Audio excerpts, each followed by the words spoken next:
We are back for another episode of Group Chat. We have so much to discuss today. We're talking crypto, NFT, Web3. Why is it called Web3? What the hell was Web 1 and Web 2? We'll find out. We'll find out what that is. And we talk about there's like a box being built in Australia. There's a huge concert tonight and this weekend in LA. Talk about crime again, because that is the hot topic. And the number one selling car in America. Can't wait to get it. Let's get into it. Boom. Cash. Ladies and gentlemen, Group Chat. Cash. It's $1 trillion. Hot. Ladies and gentlemen, we are back with another episode of Group Chat, the number one podcast in the world. You got Anand and I here holding it down today. It's Thursday in LA. It's actually raining. That's probably why Drama didn't want to make it in.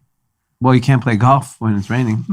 But he also can't drive in the rain. Those out-of-towners come into LA. Yeah.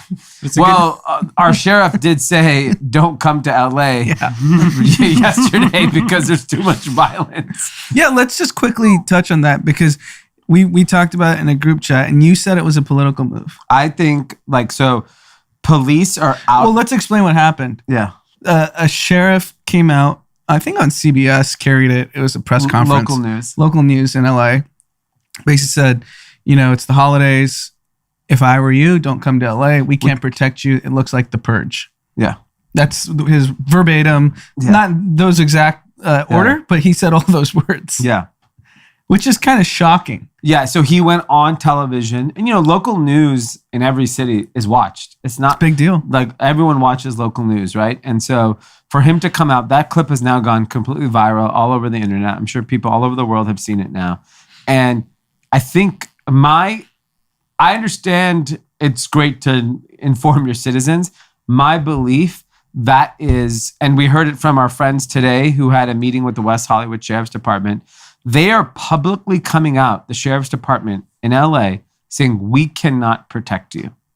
It is too crazy. No, not because it's too crazy, because our hands are tied. Our hands are tied. Because we'll arrest these kids, they release them right away. Yes. And so with that, I think that is going to force the hands of politicians, the DA, the mayor, to be like, because the mayor, Eric Garcetti, is coming out and saying, crime is down in LA over a 10-year period. Sure. Okay. Well, 10 years ago, maybe this place was fucked up. So, and the problem is they want to keep using statistics over a long period of time, not what the sentiment in the city at this moment is. People don't feel safe. So if that is the sentiment of your constituents, then you need to change that as a politician. And that, I think, is a missed opportunity by our elected officials to help, give people the comfort and safety they need, especially, dude, we're going into the holidays. Yeah. No one wants to, on Christmas morning, read about a fucking shooting and a murder. So we need some independent think tank to actually break down the data and show, I guess, what they could be referencing. Our mom lives in the valley, and she said in her part of the valley, there's nothing going on. Yeah, she's on her Ring camera network. It's all coyotes. Yeah, all coyotes. So we have to figure out, is it just West Hollywood and Beverly Hills? Someone needs to... It doesn't matter. Slice the data. Here's the thing. We don't operate on facts. We operate on emotion. Yep. So right now, the emotion is people are not feeling safe. People are very angry. So if you want to keep... Here's the problem is that if I'm an elected official, and this is my county, my city, my district, and I don't do something about this, we're getting blown up. This person's running for mayor. This person's running for city council. This person is doing this. You're out of a fucking job. Yeah, especially in the areas where we live, because are they just... So Gascon had a pretty brazen interview or press conference 2 days ago. And a question was asked to him about a sheriff basically saying that what he's doing is stupid. I think he was talking about Alex Villanueva, the sheriff of Los Angeles. And then Gascon responds, my dad always taught me never fight with a pig. because then you'll get muddy. Oh, by the way, I'm not using the word pig as demeaning for law enforcement. Yeah. I mean, That's if you insane. are an LA cop, Yeah. you're basically like, fuck this guy, Yeah. right? Yeah. Because, I mean, it's a derogatory word used against cops for decades. And you have the district attorney who's supposed to prosecute the people that you are putting your life on the line for. And, I mean, he could have choose different words, but he chose pig. Yeah. I don't care about his qualifier. He Yeah. used the word pig. Yeah. It's insane. And I think this weekend's really interesting because... What's the busiest weekend for Christmas? Is it this one or next one? So it's probably going to be next one. Yeah. But here's the thing. I went to the Grove on Sunday, which is a shopping center that we all go to. It was insanely crowded. Yeah. I mean, like, just batshit crazy. I'm assuming all the malls, all the shopping centers are batshit crazy. There are basketball games happening this weekend. There's the Drake Kanye concert happening tonight. There's Rolling Loud happening this weekend. That's the one. Rolling Loud. But it's in San Bernardino. Okay. But everyone's staying in Beverly Hills. Yeah. I mean, these guys are all rich. They're staying. The artists are, you're saying. Yeah, the artists are. I mean, I know someone, I had dinner with someone last night from New York City, a well-to-do person. He came for Rolling Loud to go to concerts. And so... As a fan. He's a fan. Not connected to the music industry. Nope. Just wanted to come. Wow. And so, I mean, it's a big deal, right? And so, you know, you have people from all over the country coming in. And yeah, we'll see. We'll see. I really hope that this weekend, at least, they are very vigilant, because this weekend and then next weekend being the big shopping weekend, the last shopping weekend before Christmas, it's like, dude, people are out with their kids or families. And you know, I see people in the comments are like, oh, this is happening in this city and that city and no one's paying attention. At the end of the day, everyone is concerned about their community and what's happening in their community. And so if you're not happy with what's happening in your city, then be vocal about it. Get involved and try to solve those problems. We live in Los Angeles. We care about Los Angeles. We care about our backyard. It's also the second biggest city in the country. So it's nationally relevant. Yeah, exactly. So, you know, obviously everyone be safe, especially if you're heading to the Kanye West Drake concert, which is supposedly going to cost $10 million to produce.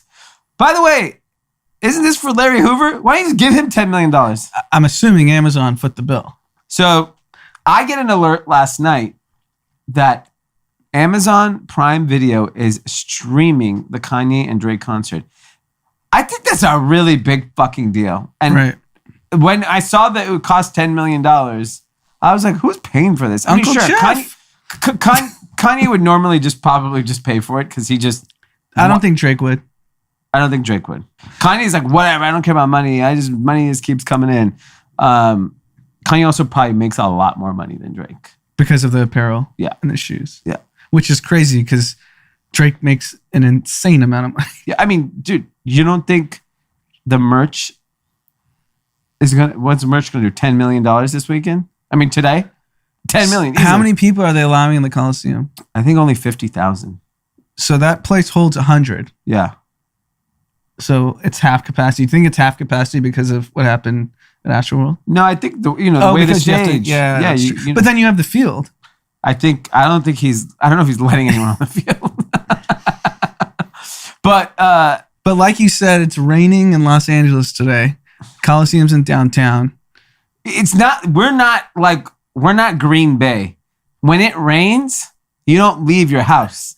It's like the city shuts down when it rains. I agree, but these kids are not missing this moment. Yeah, they did drop the ticket prices. Yeah, how much are the ticket prices? So Arjun, who works with us, paid $450, and he showed me his seats, and I was like, "That's not that good for $450 for a ticket." Yes, and then was it resale or did he get it? No, he bought it, and then they dropped the prices, and so he was trying to exchange it, saying I'm willing to keep the $450, put me in a better seat, and don't know what they drop it from $450 to what? I don't know. Do you know? The floor was $50.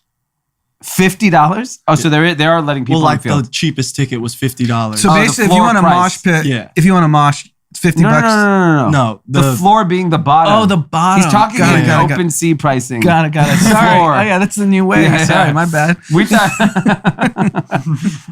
So $50 is the rafters.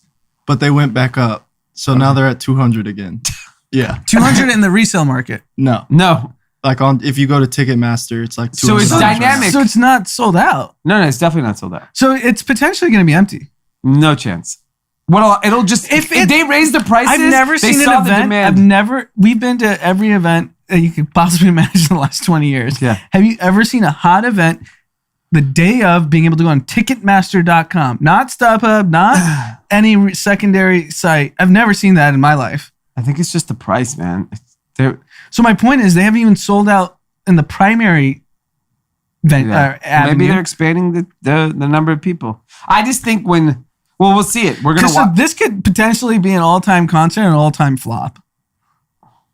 I don't know. I watched when he did the listening party in Atlanta. All he did was play his music, and everyone thought it was the greatest piece of art ever. But people paid like $10 to go, right? No, they're charging real money. All right. Let's see. People, do you understand? Nothing could happen tonight. He could go out there, jerk off, and he would still be the biggest thing in the world. Yeah. No, I understand. It's And also- Amazon would love it. Yeah. Amazon's gonna have Amazon. So that means there must have been a bidding war. If Amazon got the streaming this rights. should be on Apple. Because here's the thing: Isn't Drake an Apple artist? Drake is an Apple, but it's a Kanye event. But Kanye did his streams on Apple. All his listening parties. I mean, maybe they gave him $50 million. Think about it. Do you think Gen Z kids, young kids, go to Amazon Prime Video? Fuck no. No chance. So they're basically trying When to you go to Amazon Prime customer Video, acquisition when I go for to the next generation. Yes. It's actually genius. Yeah, when I go to Amazon Prime Video, it looks like an old person selected the way it looks. It does not look hip at all. Like the colors, the design, it literally feels like your grandma fucking wants a streaming network. And then, so the ads I've been served on Instagram for the Amazon Prime says December 9th. So they're gonna, are they actually gonna live stream it? yeah, it's live. They'll just let it go. They did it that's what they did for Apple. I watched the Apple thing. The guy didn't show up for an hour and a half. Right. Like an hour and a half. I left it on. We had dinner. We came back. He still wasn't there. Do you know anyone going? Other I than know a lot Arjun? of people going. Really? Yeah. Our age or young? Range. I know young people going. I knew old people going. Like is Rusty going? I'm sure. I mean, Kanye? He just had like a big drop today. He's celebrating. He's out there. Everyone's going. Yeah. I guarantee you everyone's going to figure out a way to get in there. And they'll get, their tickets and I can't believe the pricing in the dynamic. is dynamic on Ticketmaster. I bet you they saw the demand at 50. They're like, boom, it started selling. Okay, now we only have 1,000 seats left. I like it. Do we know where Arjun is sitting? No, I think he's pretty close though. Yeah. Yeah. I mean, he's fresh off the Las Vegas festival. Yeah. Yeah. It's a big music guy. Rolling into the. They don't even have songs together, do they? A couple, maybe? I don't know. Forever. Okay, And, yeah. But that's it. No, but it doesn't matter. They're, So still straight off. yeah. It says special appearance by Drake. So Drake might just come and do 4 songs. Yeah, because this is the thing. Like, these are two of the biggest artists, and But it's a Kanye show. it's a Kanye show. You're gonna have his- if Drake just comes out to like a few and gets the Bangers. crowd going, Yeah, because yeah. I feel like if they switch off, it'll be like an ego blow because all the kids just want Kanye. Yeah. It Even though I'm could a Drake potentially fan. be bad for Drake. Yeah. Yeah. Even though I'm a Drake guy, I'm Yeah. just saying, I know after going to the Baby Keem concert what Yeah. Kanye means to the Yeah. youth. Well, the other artist that made some headlines today was Travis Scott. Travis Scott, first interview after the Astroworld tragedy, and it got interviewed by Charlemagne the God. They played it on the Breakfast Club, and then I just actually caught a good chunk of it on YouTube just now. And I have to say, I like it. Okay. He came off very humble, Mhm. apologetic, and he doesn't.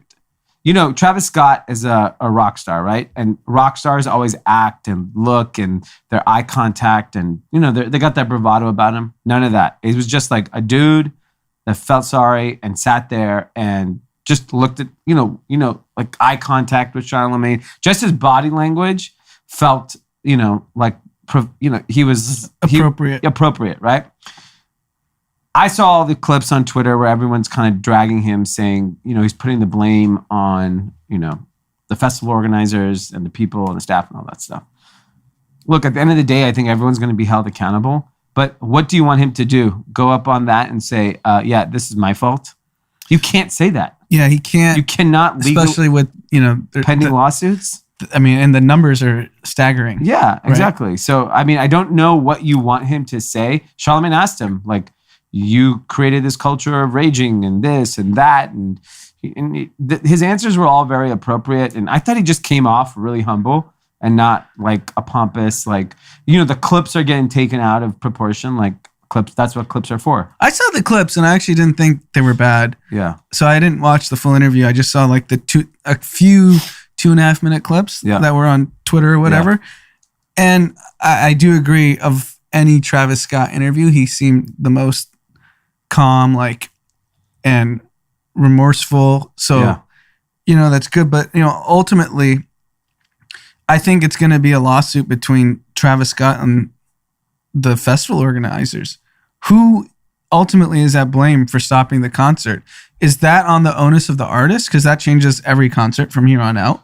Or is it on the onus of the security of the festival organizers that are, there's got to be some executives at Live Nation that were backstage watching it. Yeah. So, like, sure, Travis has the best view, but if you're going to put the burden on artists. No, it can't be. It can't be. That's ridiculous. Yeah. And I thought the clip I saw with, he's like, I have earpiece with music going on. I have a band in the back. I've got pyrotechnics. I have a crowd. And when you're on stage, I don't know what you see. Yeah. Like with the lights and stuff, if you have 50,000 people, what are you actually seeing? You might not see anything. Right? Yeah.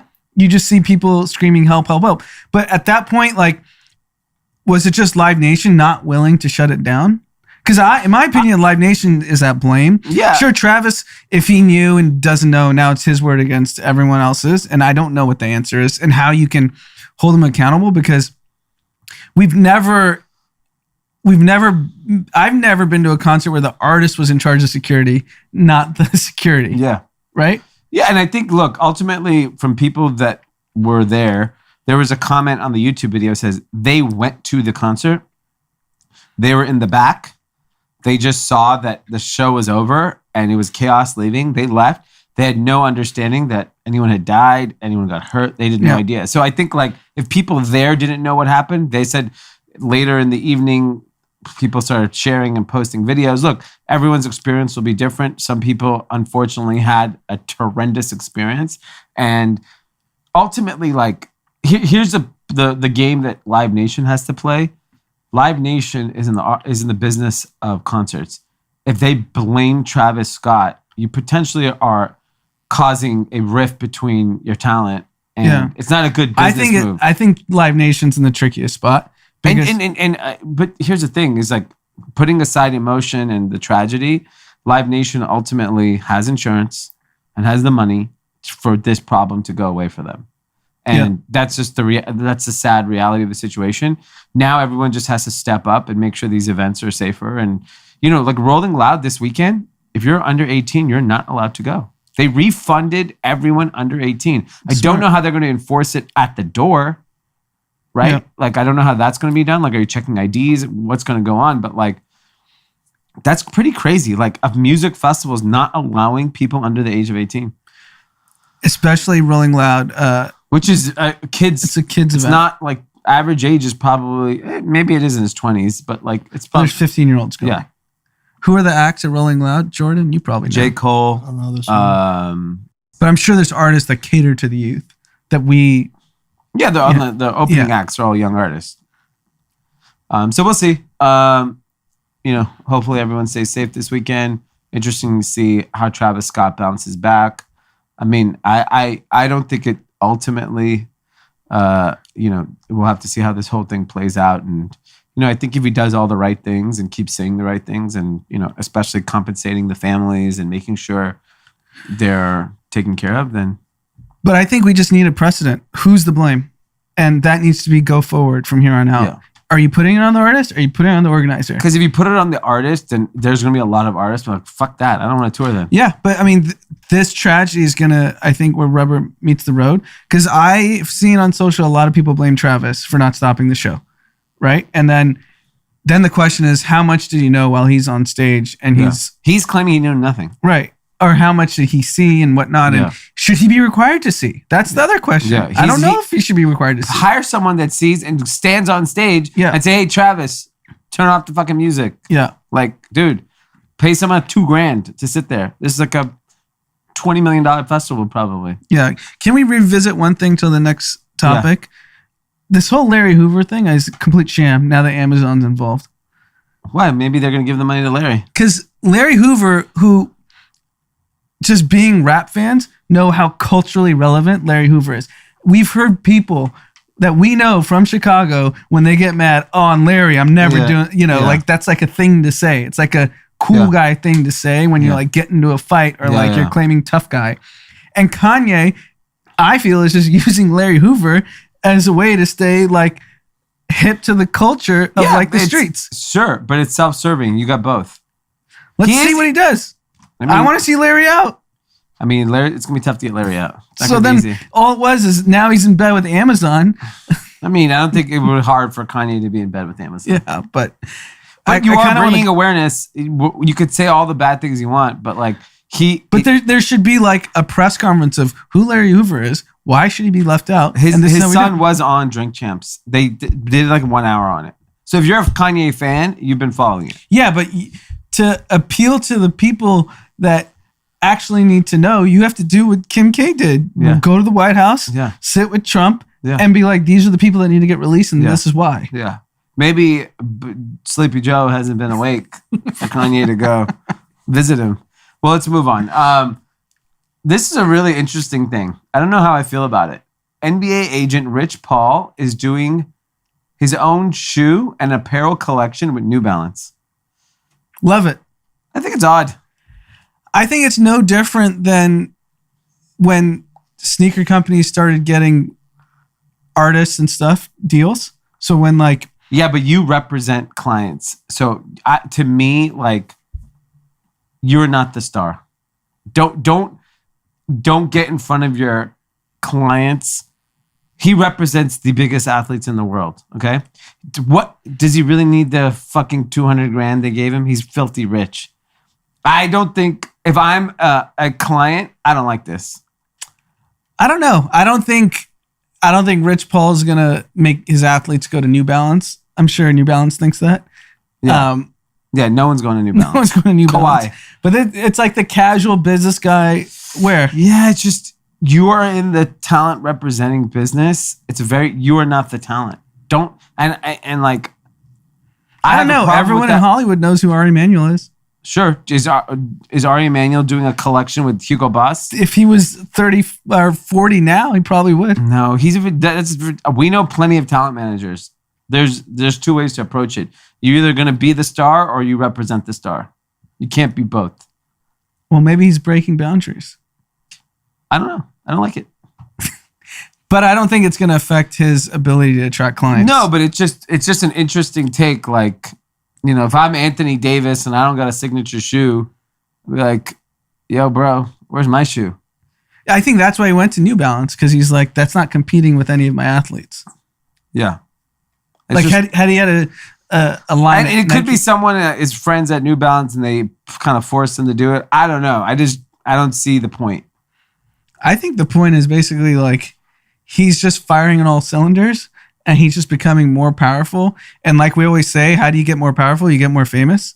Yeah, like he's dating Adele. He's dating the most famous artist. He's dating Adele. He's made, crap load of money. He reps the biggest clients in the world. Yeah. I don't think it'll affect his ability to recruit. I don't think so either. I just don't think anyone, and I don't think it's going to sell. I don't think anyone's going to buy it. Who wants to dress like an agent? Tell me who, like, just like, think about it from I that might perspective. pick up a pair. Yeah, you should, because they'll be available. All right, moving on. Ford has so much demand for its F-150 Lightning electric pickup that it has turned off its reservations. This is going to be the number one selling car in America, I think, by like double. Don't you think that's Elon wrote the playbook on this. You never turn off reservations. You just say it's coming at some point. That's what he did with all those deposits. Sure, that's his model. I think Ford's a little more responsible of a company. Yeah. But Ford doesn't need the cash like he needed it. Don't you think it should come with a rifle too? I don't think so. Dude, you have to go around America. Everyone drives the F-150. And those are all gun owners. Dude, I know Indians that drive F-150s. They don't got guns. Go to the Valley. Everyone has an F-150. It's just, it is. I know it's an iconic car. I think it might be the number one selling car in America already.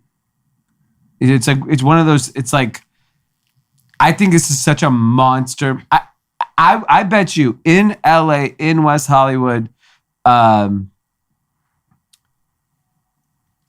car will be the cool car to drive.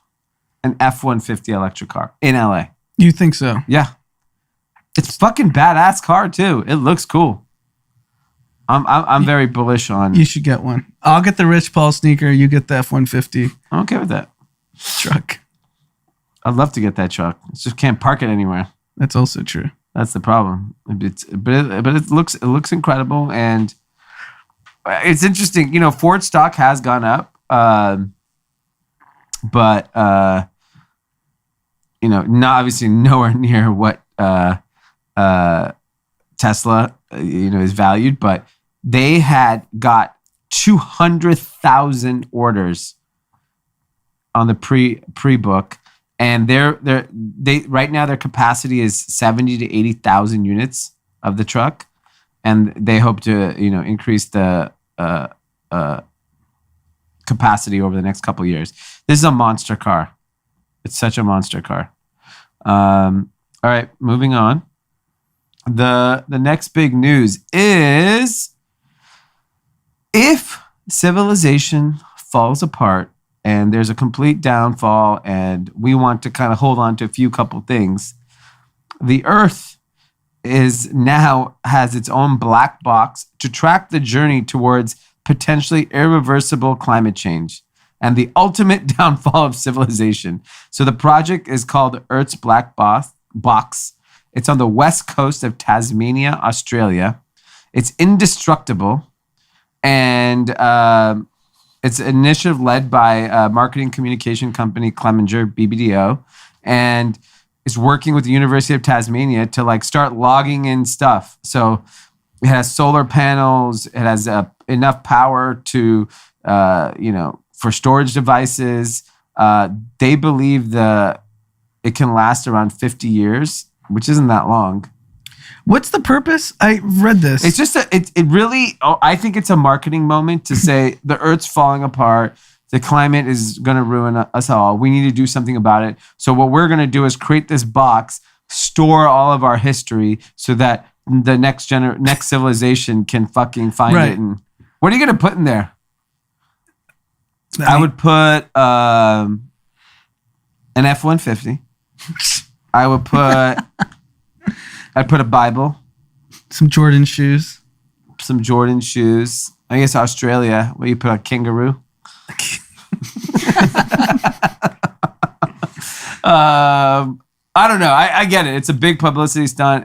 Everyone's there. It scares everyone. Oh my God, climate change. Don't you think climate change takes a backseat unfortunately, when every citizen is just worried about crime?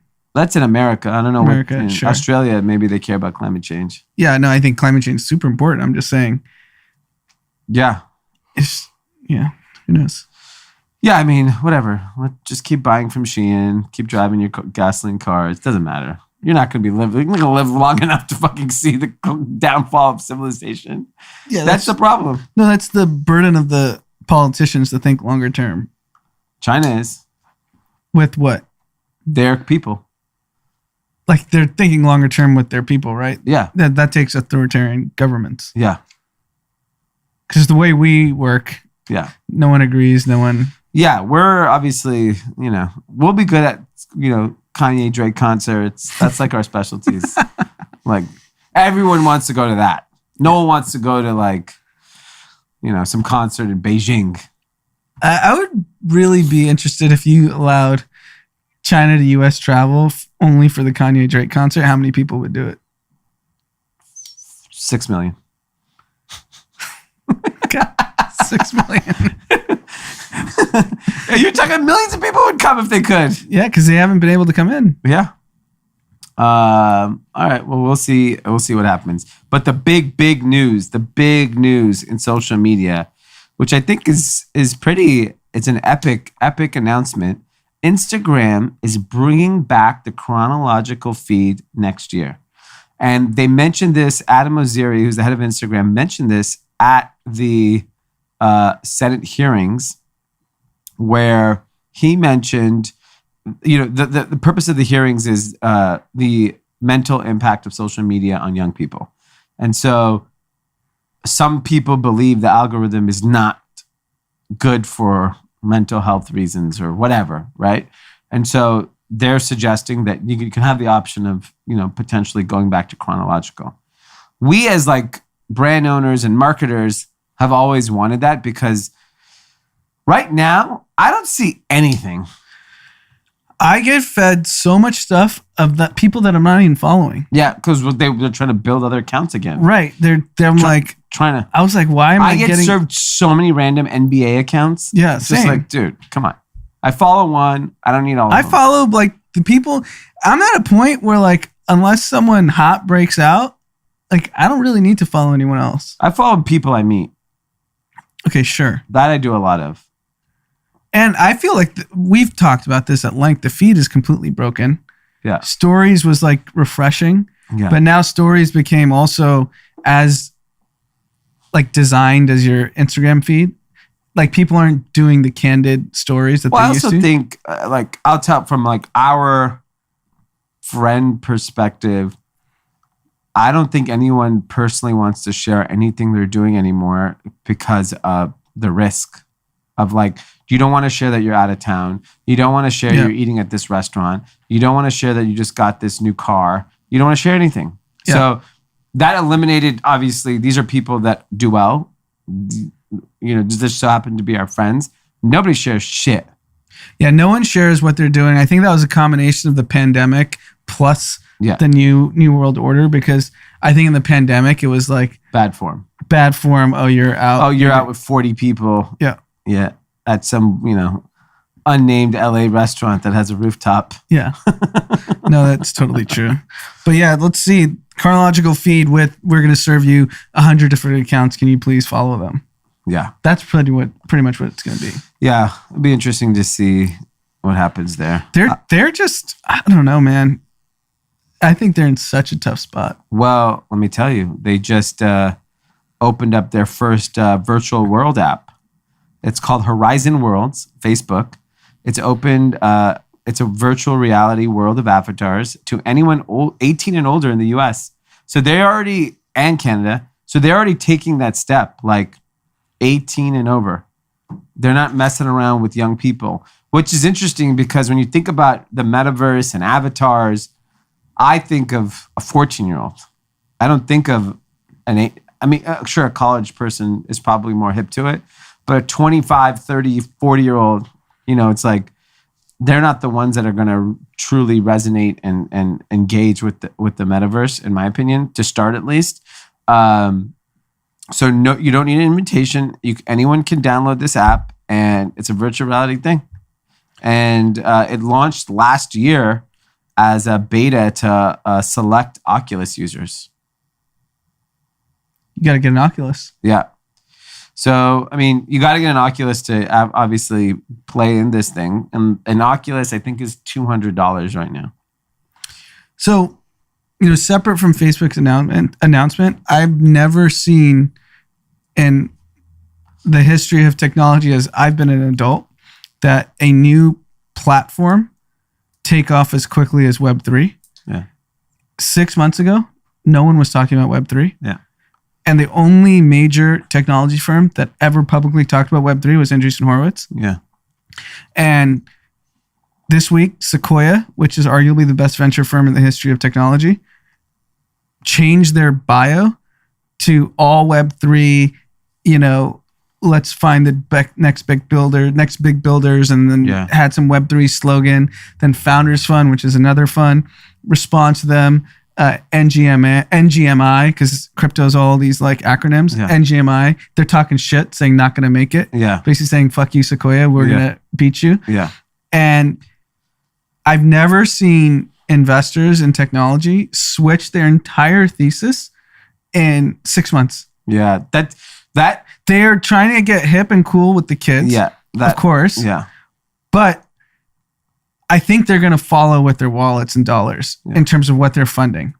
Like the next 3 years, you're going to look at what Sequoia funded, what Founders Fund funded, what Andreessen, who I maintain is a pioneer in all of crypto, Web3, anything. They were the only ones talking about it in 2014-15 when crypto winters, and they were the ones putting money in the space. And now everyone's following.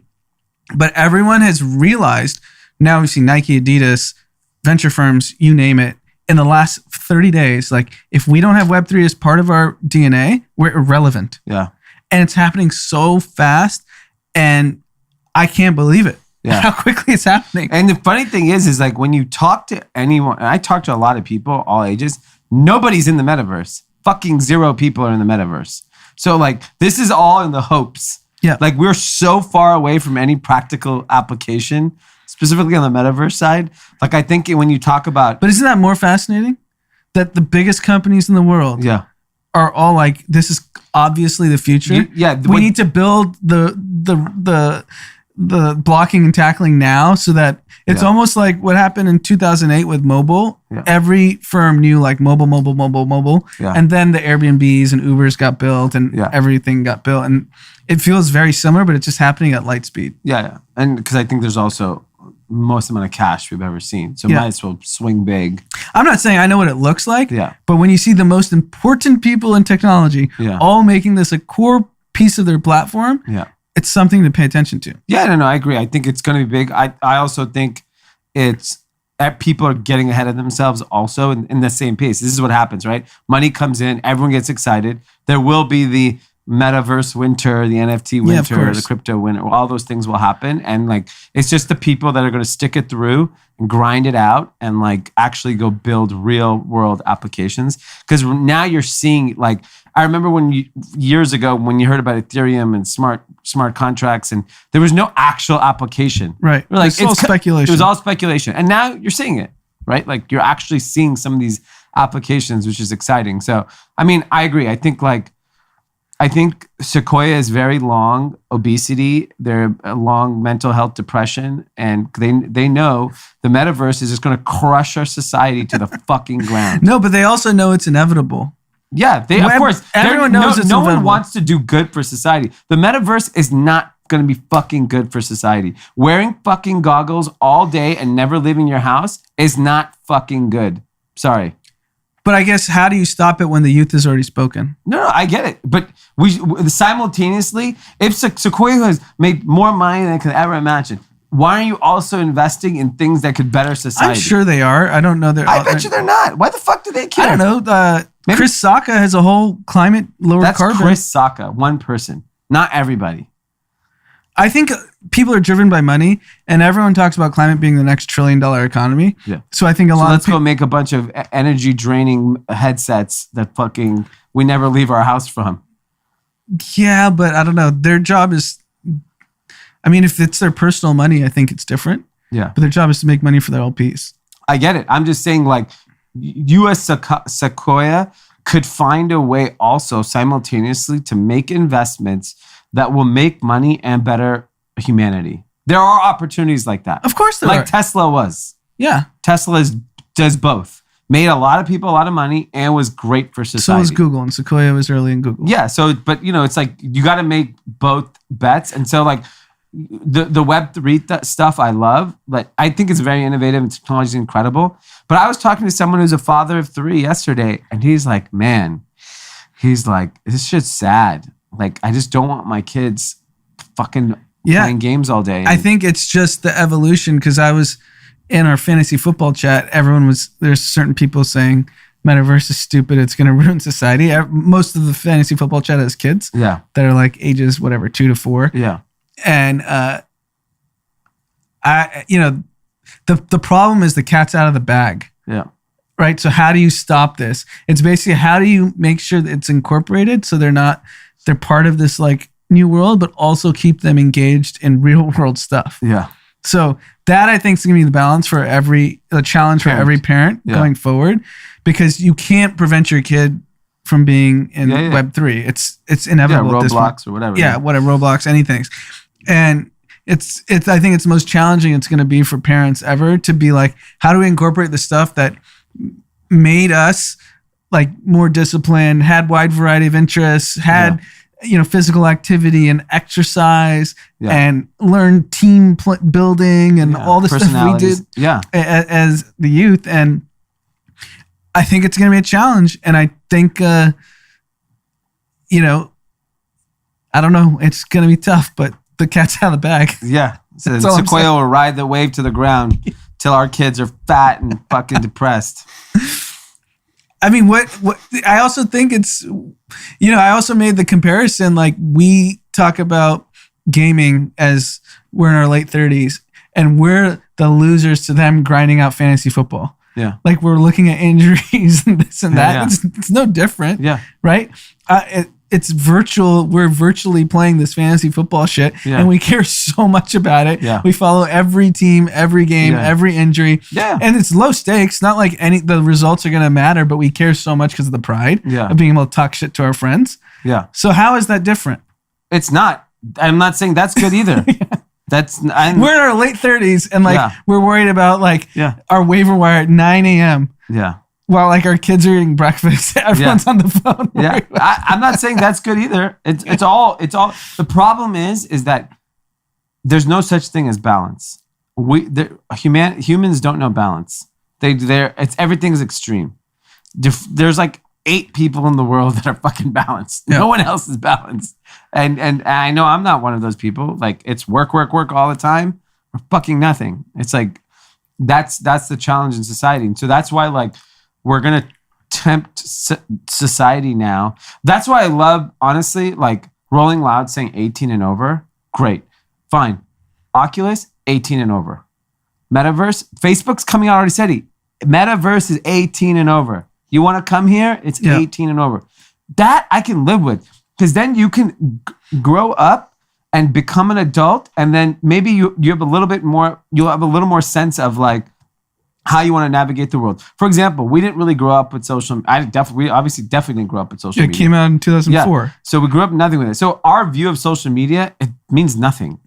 It's whatever. To me, it's pretend. I mean, pretty much everyone my age has deleted their Facebook. Yeah. And so, but even Instagram and TikTok and these things, they don't mean anything. We're able to separate that from real world. Exactly. But if you grew up on it. Which is to your point, none of our friends post anymore in stories. Exactly. Because it doesn't mean anything to our daily life. If you grew up on it, it's everything. And so the 18 and over thing is a fucking awesome way to introduce people to this stuff at a different time in life when they've developed better habits and maybe a little bit more informed and educated, where they can then say, okay, you're 18 years old, you can now go on Instagram. And you may not be interested in it because it dictate your fucking whole life. When you're 10 years old, everything influences you. When you're 18, 19, it's very different. I mean, think about how hard that is to police, right? Because it doesn't matter. I know parents with kids are a little older, they may have strict rules on screen time. Little Jimmy goes over to Charlie's house. Yeah. Fucking YouTube's on all day. Yeah. Right? It depends on your household. But if it was 18 and up, then everyone's like, okay, you can't go on Instagram until you're 18. That'll never happen. I hear your point. Yeah. And, in theory, it makes sense. I mean, let's just say Facebook's Horizon shit takes off and it's 18 and up. And that's the future. Yeah, I think there should absolutely be a minimum age for all these products. Yeah, I have an eye on Roblox coming for you guys. America's kids are addicted to that shit. Yeah, do you have... yes, everyone says their what kids... age? It's over 7? 5. 5 to like 14, right? Or Yeah, something like everyone's on Roblox. that. And then they came out in their earnings call and said our fastest growing segment is over 20. yeah, It's right. like, what fucking 20-year-olds on Roblox? Perverts. I mean, they should be literally monitored. Yeah. If you're 20 on Roblox. Yeah. Sicko. So 5 is the entry age at Oh Roblox? yeah, I know 5-year-olds on Roblox. That's crazy. All right. Well, in the meanwhile, just print money, take advantage of this, make money. If you're like Pac, an artist that generated $91.8 million on Nifty Gateway this weekend. Pac is this mysterious artist that also had a Sotheby's auction recently. And he does like these gray, pixelated, I don't know, looks like planets. I don't know what it is. But he minted 250,000 NFTs, and they range between $500 and $1,000, and they all sold out. He made $91 million. This is insane. So how did he generate 250,000 pieces? I mean, it's there's just programs now. Just There's programs algorithmic? now, yeah. So he basically made 91 million. So 91.8 million. Let's call it 800,000 in costs. Sure. To press a button, it costs $800,000. I don't know. Probably $60. But what was his background? I'm trying to find out. He's an artist. He's a digital But artist. did he? He has a following. Okay. Yeah, he's well known. And he did a Sotheby's auction where he did like $17 million just recently. I think the most interesting thing about NFTs is how the anonymous ones are the big ones. Yeah. Like Bored Ape, Yacht Clubs, anonymous artist. This is anonymous. What's CryptoPunks? Is that anonymous? Yeah. Bored Ape people, I think, now know. Do they? My friends are like, I'm meeting with the Bored Ape guys. I was like, oh, okay. Maybe the foundation, not the actual artist. Yeah, maybe. If you're going to buy a Soho House land type thing in Miami, someone has to show up to the meeting. Yeah, exactly. Someone showing That's up. not in the meta. Kaiser Sose. But yeah, I think the NFT thing, like the right projects are still like generating crazy amounts of money. This is purely a function that this game is now global and access to anyone. Because there's no way 10 years ago, doesn't matter how popular this guy is, to do 91 million in a single day. No. Because there's 250,000 people in All over the world. US, South America, China, India, Yeah. Asia, all over. Yeah. Good for him. Gary V, speaking of another $91 million guy, Gary V recently came out. Did a video. He was at a talk. I think it was during Art Basel. Generated $91 million on the launch of his V Friends NFT. That's not how much money he put in his pocket. That was the total revenue. So 50 million was in the sale of the NFTs and 41 million was in royalties. Yes. So the 41 million is pure profit. Yeah, so that's on OpenSea. When people are buying or selling your NFTs, you get 10% every time. Is it that much? I thought it was 5. I think you said it. Oh, you said it. Okay. I'm pretty sure you said it. Good for him. So 10%. I mean, like, obviously, and he goes on to explain, I didn't make $91 million. He actually, in the comments of this account on Instagram, said, I made a percentage of the 40 in the secondary. I have teams. He did a V conference. It's like, there's money. He has to reinvest. He has to build the community. If you want to keep getting the resale of it, you have to provide value to people. But unbelievable, because like, here's a guy that, obviously has made a lot of money, but to make that kind of money in 90 fucking days is nuts. And I forget if it was on TikTok or Instagram, said 6 months ago he didn't know what an NFT was. Yeah. And his whole thing is like, I learned what it was. The reason why he's very special is like, he goes where the fucking puck is going always. Yeah. He's not sitting around. Like when TikTok happened, he was there. When, crypto was happening, he was there. NFT is happening, he's there. This is the beautiful thing about the Web3, the NFT shit. You could, as long as you get involved right now, you're still early. Right. Like all this shit's just happening. I got a deck today for a Web3 business, and one of the guys came from that background, but they're very traditional backgrounds, and they're just going for it. So like, yeah, we're doing this. And so I think like that's the beauty of this. Like Gary didn't know what it was. He had the audience and he went and built it. And look, Who's the equivalent? Because I see the engagement that he has from when we were growing up. Like if you're 21, who is Gary Vee to you? Who is the equivalent of Gary Vee? like a motivational person. Yeah. The problem is that we didn't have social media to that's even, true. we didn't even know what that figure. But I see the videos and I completely understand why it resonates with a young person. Yeah, if you're 12, 14, 16. But even he was talking about like people, it's like, I forget his bio, but he made some comment how like in his 30s, he still hadn't made it, blah, blah, blah. And then he figured it out. Yeah. But yeah, I mean, his content, I get it. Yeah. And I think what he tries to do, other than just motivating, it's what I respect about his content is that it's empowering. Yeah. Not like I'm this badass, blah, blah, blah, that can do. He's 46. Okay. Yeah, he's still a young guy. Yeah. And with his motor, this guy's going to work till he's 100. Yeah, I mean, he'd be like 100. Do you know what I did on my 100th birthday? I ran 14 miles. I minted 16 NFTs. And It'll be something else. yeah, whatever. Yeah. Web 3, Web 7. Yeah, probably Web 7 at that point. Here's an NFT I'm not so sure about. And I'll tell you why. Miss Universe is launching an NFT, which is great. And it's a collectible item, and they're going to create a Discord, and they're raising a bunch of money for good causes. NFT holders, though, get to go to a party with the contestants of Miss Universe. These people should not be IRL with these women. So you actually get to go in person. Yes. This is Can where you imagine Metaverse goes that on. party? If Sequoia is backing this, they're going to have some liabilities on their hand. These Web3 guys need to stay away from IRL women. Yeah, because, I remember we've been in New York when the Victoria's Secret show happened and the after party, it's actually impossible to get into. Yeah. Like you have to be like Justin Bieber or someone that or someone super connected because they want to protect who's in the party. Yeah, you can't just be like, oh, here's Joe from Web3.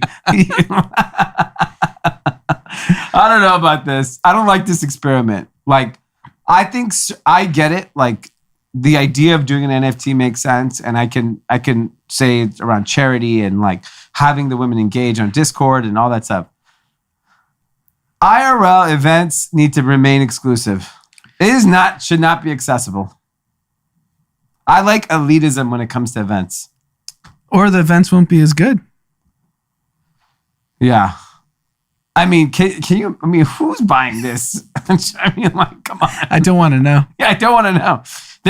You gotta submit a background check if you get invited to this party. Like, or maybe they're just like caged animals. And there's like the party. It's like the these are the NFT holders, and there's like a wall with a hole through it, and you get to look.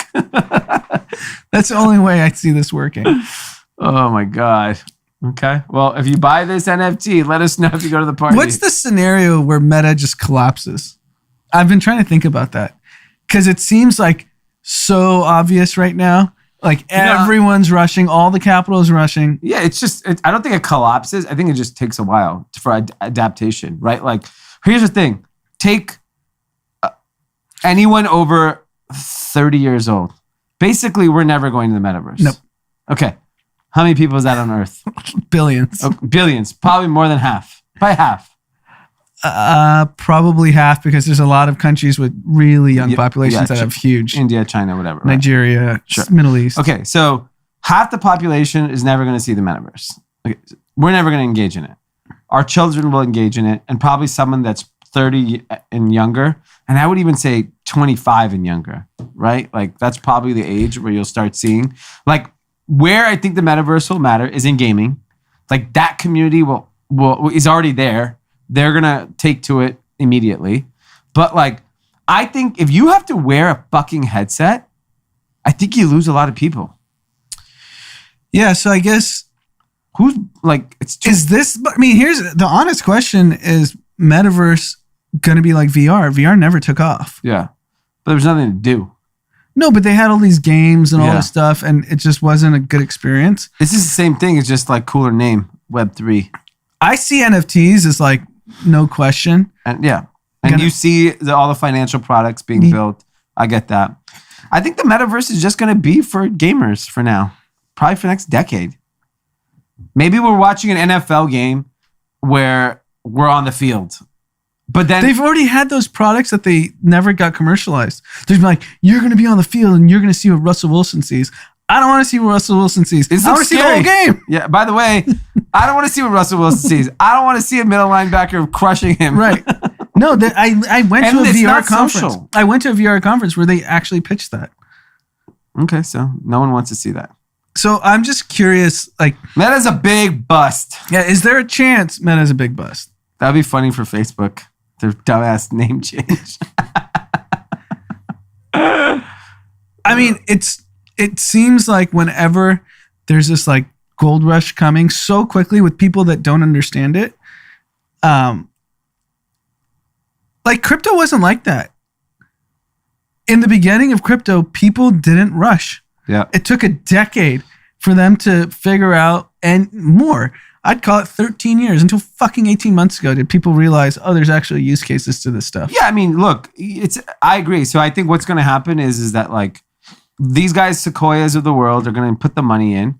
Let these guys build for the next 5-10 years, and then in 5-10 years there'll be some real world, use cases. But my point is they haven't even put the thought in to rebrand their whole fucking firm because this only transpired in 6 months. And Andreessen's the only firm that has actually put the work in to understand what Web3 even means. Yeah, I don't even know what it means. Why are there 3 webs? I only see one. All right. Got to get to 3. Yeah, I didn't even know like Web 2 existed. Web 2 is basically, Uber and shit. yeah, Uber and stuff. Web 1 was HTTP protocol, www. I'm still going to www. So you got to move to mobile, bro. Even on mobile, I type in www. That's the iteration and apps and everything. Okay. So you could be living in Web 1, 2, and 3. We are living in Web 1, 2, and 3. I mean, to get a MetaMask, you have to go to Web 1. Yeah. Or Yeah. www. yeah, www. So Web 3 is full of shit. I'm launching a fund to only invest in Web 1. I mean, the reality is, let's see where the dollars flow. Did Sequoia just do this as a marketing thing to go viral yesterday? Are they actually investing in Web3? I don't know. What are they investing in? I have no idea. I don't I follow mean, they them. haven't announced what any Web3 But in stuff. general, like what was a recent investment of Sequoia's? They do, I mean, every hot deal. I don't know. Just Web2 shit. I had a really funny meeting yesterday. I don't think he listens to the podcast, so I won't say his name. But we're talking about he works in the industry in technology, and I was like, he was like, oh, this company's really hot. I'm like, what do they do? And he goes, logistics. I was like, oh, I'm pretty well versed in. I mean, like the Flexport founder was in our office when they launched. I know the world. I live it. What part of logistics? He's like, I don't know, man. Just logistics. It's a hot company. And I go, and then he just, takes a drink and goes, up and to the right, bro. Up and to the right. So maybe he does listen. Didn't we come up with that? Tobias. Oh, Tobias. Yeah. But it was just funny because he knows it doesn't matter.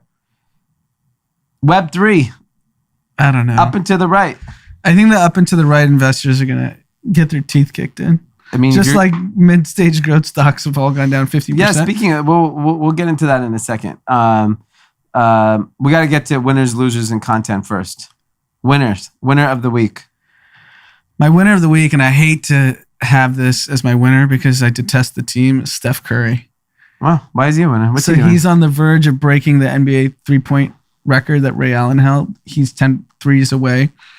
But what he's doing in pre-games now, I don't know if you've seen these trick shots. It's absolutely ridiculous. He went in the stands. He was like like before the game? before the game. So his pregame ritual has always been like all the fans come early. And there's just an energy about him right now that even as a person that doesn't want the Warriors to succeed, you just gravitate towards because it's his like energy and excellence is just like Wow. must see TV. That's interesting. I mean, he shot it from like a deca from the stands and swished it and had the whole crowd going crazy and did a little dance and did the whole thing. That's cool because I had no faith that he would actually come back and be a superstar. Well, he never really got injured, just like hurt his hand. He didn't have like a serious injury. Yeah. All right. My winner is Kanye. Mhm. I think tonight everyone's going to be glued to their Amazon Prime, and I think actually it might be Amazon. Amazon might be my winner too. I think a bunch of 14-year-olds are going to, for the first time, go on Amazon Prime Video and be like, this is what's on here. And then realize they can get toilet paper in 24 hours. Yeah. They'll do the I think it's a great move, and it's exciting to see what's going to happen. You guys are young guys. You guys have Amazon Prime? Tim and Jordan? Yeah. Oh, Tim's a no. No. Is this going to make you subscribe? No. Okay. I'm not gonna watch. He's not the Kanye guy. Too hyped for me. All right. Loser. Loser is just politicians and law enforcement Yeah.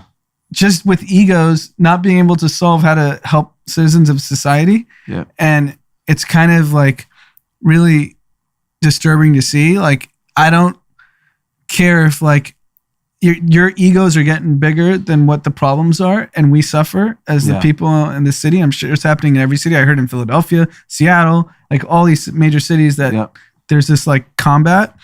And put your egos aside. Like, was the district attorney's office that out to lunch that the sheriff had to basically say, don't come to Los Angeles? Don't know. Maybe. Yeah. Is the district attorney's office that unwilling to speak to law enforcement that he has to tell them to go fuck off? Yeah. So you have the people that are supposed to put the criminals in jail and the people arresting criminals telling each other, like, fuck off. Yeah, it's a serious dysfunction.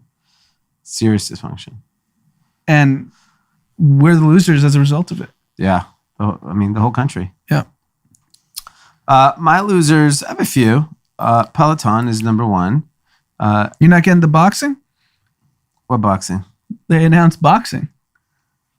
I mean, just announce the bankruptcy. That's where we're heading. 52-week low today. Another one. A fresh one. A fresh, nicely minted 52-week low. Down another, 11% today.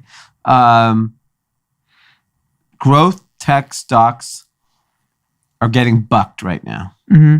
And it's interesting that they're all getting equally punished because they're not all treated equal, in my opinion. Like, there are, like, Apple basically is unchanged. Google was basically unchanged. Microsoft basically unchanged. Facebook basically unchanged. And then it was really these other companies that, like, that are clearly indicating that, like, they're seeing slowdown. I mean, I think, like, specifically for SaaS software and a lot of service companies, I think when you look at this, I bet you the iOS update was a domino impact on so many businesses. So it starts immediate impact with Facebook advertising, right? Then it was the performance for all these e-commerce companies globally. Then what happens when all your sales dip and you're not making as much money? Do we need to spend this much on Klaviyo? Do we need to spend this much on Twilio? Sure. Do we spend AWS? All the domino impact. Apple's power is unfucking believable. And so I think, you're seeing the power of how powerful these big tech companies. And they're basically, there was a stat today that Apple's market cap, and I don't know, I think it's this year or it's last 6 months, has gone up $684 billion. That's more than 492 of the S&P 500 stocks combined. Yeah.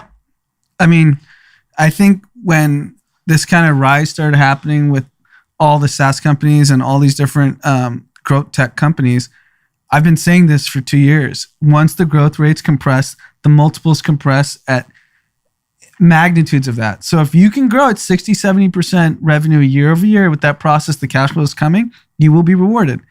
Once that 60% goes down to 20, 30%, which is, I don't know what the exact numbers with Peloton, but their growth rates compressed. Yeah. Right? They were showing these like insane growth rates and compressed, and the stock got slaughtered. And it's happening across the board. But I will say there are companies that have insane growth rates that aren't getting rewarded. They're just getting pushed in this basket of growth stocks. So if you're an investor, right now is probably the best time, if you're a hedge fund or whatnot, to identify, do the work. Which companies are actually still growing, Yeah. that have a pathway to profitability, that have the ability to fund future expansion with free cash flow. And you're gonna make a shit ton of money because you're not gonna get this discount for the great ones. No. The bad ones are just gonna keep going down. Yeah. Right? They're gonna. I'll give you an example. Lululemon, who announced top line sales growth of 30%. Their men's business grew by 44%. And their business is on fucking fire. You know what happened? Stock went down. You know why? Slashed sales for Mirror. Wow. Mirror sales affect their stock is fucking down and after Didn't they only hours. spend After like $600 million on 500 million. So they probably regret the acquisition. Because guess what? Nobody works out at home. The whole sector is stupid. I think. I remember when everyone used to argue about at-home fitness. I'm like, yeah, you're in a fucking pandemic, bro. Yeah. No one's working out at home. Unless you have the space to do it. It's not even the space. You need sunlight. You need people. You need the energy. You don't self-motivation. Yeah, very few people are self-motivated to do it on their own. Yeah. But you are, I am. Okay, well, I'm a unicorn. I'm I'm not amongst the average people. I got to work walking out around in this here. morning by myself. Yes, so Solo. did I. But I can't relate to these people. These heathens. But that I think the other thing with growth stocks why they all go down because they get put in indexes, right? Yeah. So a basket of indexes, and then you have your shit companies like Peloton bringing down the whole sector because the big institutions they're just like trade out of growth. Yep. And like you talk to any wealth manager, no one is actually doing the work on which companies are great. So if you're actually willing to do the work, you can make a crap load of money. They're just like, oh, out of big tech into growth. Out of growth into materials and materials and like logistics. And that's how they think. No one's actually being like, wait, there's actually nuance to like, let's look at growth. Let's look at big tech. Maybe some There big are tech people. There's probably plenty of fund managers that are going to make a killing. Yeah. Because there's some obvious companies that I'm just like, whoa, why are they down? Yeah. Yeah. Growth rates, cash on balance sheet. Those are two things you look at. Yeah. Yeah. All right. My content recommendation, I don't know if I did it already. Love Hard on Netflix. Okay. It's a rom-com for the holiday season. Ooh. Hysterical. Yeah, it's really funny. It's easy to watch. I highly recommend it. Oh, do you know what my content of the week is? And it's been shared in a bunch of our chats. Is that HBO Max is doing a movie on the rise of the Lakers from the 80s and 90s and how Dr. Jerry Buss was this like playboy innovator thinker. Yeah. And then Magic Johnson came, who's this guy that captivated society. Is it live out? No, it's the trailer came out, but it's future content because maybe we're boomers because all our age group is like Very excited about very this. excited about it I mean, because we are we grew up. boomers. We grew up with Showtime Lakers. I love Showtime Lakers. Love And you Magic. could argue like change the way sports was like. Yeah, it made it like blockbuster. Yeah, Magic Johnson was like as charming of a superstar as you can get. Yeah, he was awesome. Or he is awesome. Awesome. All right, everyone. Have a wonderful, safe, happy weekend. We will see you on Sunday. Bye-bye. Peace.